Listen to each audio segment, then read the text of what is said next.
Now he's gonna give you a good verse. So I strum that guitar every day.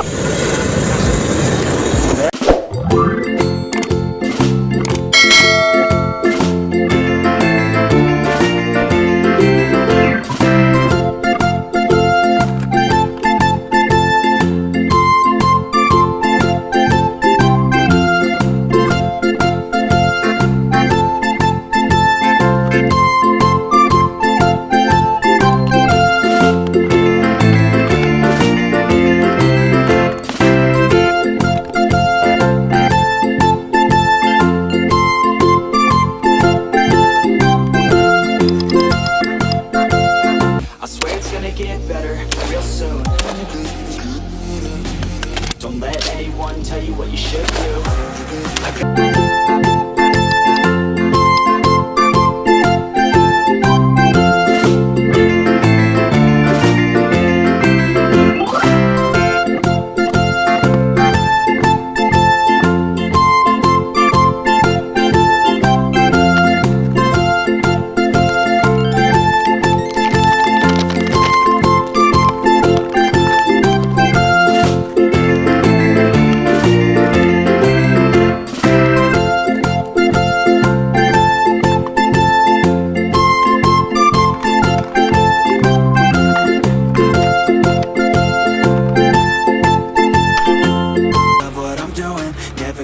Never slow till I finally prove it. Never listen to the no's, I just wanna keep moving.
Easy shooting.